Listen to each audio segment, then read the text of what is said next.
Well, Nebraska's primary election day is a week away.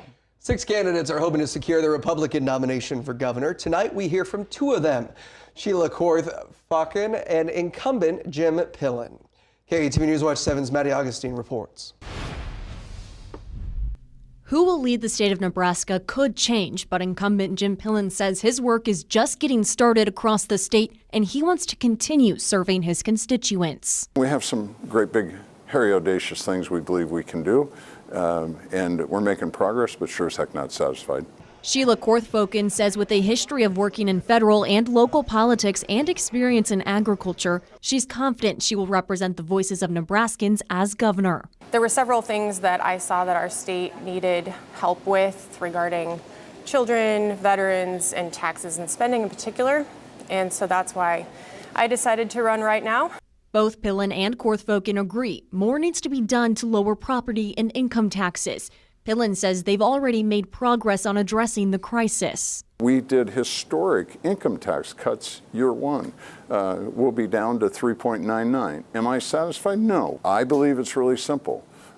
We have to quit being ideologists. The only way you stay in business is you got to cut spend. There's no place in those 40 years that anybody cut spend.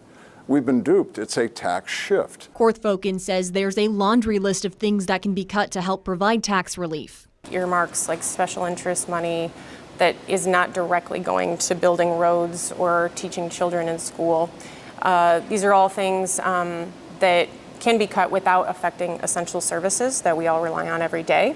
So many people need that tax relief. Another major focus, balancing the state's budget. Korth-Falken says she's laid out a plan on her website of what action she would take. I have released over $2 billion in cuts that we can make to spending. And again, all common sense ways to trim spending so that we can reduce taxes and that we can balance the budget. Pillen says the state does not have a budget deficit. It's a predicted revenue shortfall. And he says they've been balancing the budget by decreasing spending. We're AAA credit rated as a state. There's only 14 other states, we're 15. So we don't have a budget crisis. We have a spending problem. We're decreasing the spending. Maddie Augustine, KATV News Watch 7. 4 other people are running for the Republican spot in the primary. Sal Holguin, Gary Rogie, J.C. Todd, and John Walls.